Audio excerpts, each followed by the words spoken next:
ઓમ નમો ભગવતે વાસુદેવાય। નમસ્કાર શ્રદ્ધાળુ મિત્રો, આપ સૌનું હાર્દિક સ્વાગત છે। હિન્દુ ધર્મમાં એકાદશીનું વ્રત સર્વશ્રેષ્ઠ માનવામાં આવે છે। આજે આપણે ફાગણ મહિનાના શુક્લ પક્ષની આવતી એક જ ખૂબ જ પવિત્ર અને ફળદાયી એકાદશી વિશે વાત કરીશું, જેનું નામ છે આમલકી એકાદશી। ચાલો જાણીએ આ એકાદશીનું વિશેષ મહત્વ, પૂજા વિધિ અને સાંભળીએ તેની અદ્ભુત કથા। મિત્રો, સંસ્કૃતમાં આમલકી એટલે કે આમળા। આ એકાદશીના દિવસે ભગવાન વિષ્ણુની સાથે સાથે આમળાના વૃક્ષની પૂજા કરવાનું વિશેષ મહત્વ છે।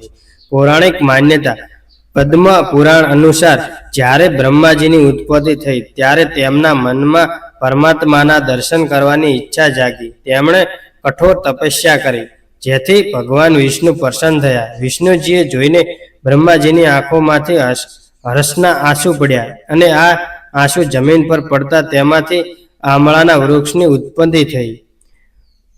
ત્રિદેવનો વાસ એવું માનવામાં આવે છે કે આંબળાના વૃક્ષના મૂળમાં ભગવાન વિષ્ણુ, થડના બ્રહ્માજી અને શાખાઓમાં ભગવાન શિવનો વાસ છે। ફળશત્રુ જે વ્યક્તિ આ દિવસે સાચા હૃદયથી વ્રત કરે છે તેને 1000 ગાયોના દાન સમાન પુણ્ય પ્રાપ્ત થાય છે અને તેનો તમામ પાપોનો નાશ થઈ જાય છે, મોક્ષની પ્રાપ્તિ થાય છે। હવે જાણીએ આ વ્રત કેવી રીતે કરવું જોઈએ।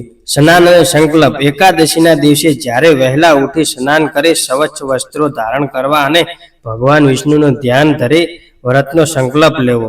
પૂજા। ભગવાન વિષ્ણુની પ્રતિમા પાસે આમળા અર્પણ કરવા જોઈએ। વૃક્ષની પૂજા શક્ય હોય તો આમળાના વૃક્ષ પાસે જઈને તેની આસપાસ સફાઈ કરવી। વૃક્ષના થડ પાસે જળ, ચંદન, કંકુ, પુષ્પ અને ધૂપદીપ અર્પણ કરવા। પ્રદક્ષિણા। આમળાના વૃક્ષની ફરતે 7 કે 108 વાર સૂતરનો દોરો બાંધી પ્રદક્ષિણા કરવી। જાગરણ। એકાદશીની રાતે ભગવાનનું ભજન કીર્તન કરી જાગરણ ખૂબ જ ફળદાયી છે। પારણા। બીજા દિવસે એટલે કે દાસીઓને બ્રાહ્મણોને ભોજન કરાવી આમળાનું દાન કરે ત્યારબાદ જ પોતાનું વ્રત ખોલવું। હવે ધ્યાનથી સાંભળો આમલકી એકાદશીની પાવન કથા। મહિષ વિશિષ્ટ રાજા માધાએ આ કથા સંભળાવી હતી। પ્રાચીન કાળમાં વેદિશ નામનું એક નગર હતું।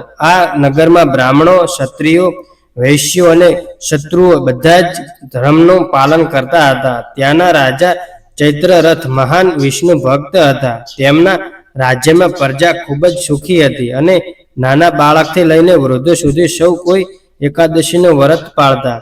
એક વખત ફાગણ માસમાં આમલકી એકાદશી આવી। રાજા પોતાની પ્રજા સાથે નદી કિનારે આવેલા મંદિરમાં આમળાના વૃક્ષ પાસે ગયા અને ત્યાં ભક્તિ ભાવથી પૂજા કરી રાત્રે જાગરણ શરૂ કર્યું। તે જ સમયે ત્યાં એક શિકારી આવ્યો। તે શિકારી પાપી હતો અને જીવોની હત્યા કરીને પોતાનું પેટ ભરતો હતો। તે ભૂખ્યો અને તરસ્યો હતો। મંદિરમાં ભીડ જોઈને તે ત્યાં બેસી ગયો। તેણે અજાણતા જ આખી રાત ભૂખ્યા તરસ્યા રહીને ભગવાન વિષ્ણુની આ કથા સાંભળી અને જાગરણ કર્યું। સવારે બધા પોતાના ઘરે ગયા અને શિકારી પણ ઘરે જઈને ભોજન જમ્યું।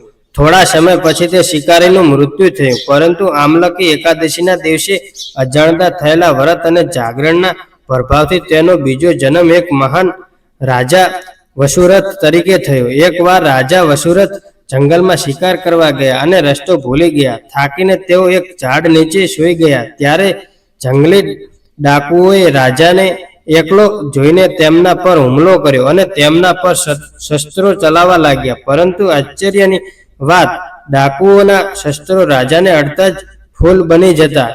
અચાનક રાજાના શરીરમાંથી એક દિવ્ય અને અત્યંત સુંદર સ્ત્રી પ્રગટ થઈ। તે માત્ર સાક્ષાત વૈષ્ણવી શક્તિ હતા। તેમણે પળવારમાં જ એ તમામ ડાકુઓનો નાશ કરી દીધો। જ્યારે રાજા જાગ્યા ત્યારે તેમણે પૂછ્યું કે આ ઘોર જંગલમાં મારા પ્રાણ કોણે બચાવ્યા?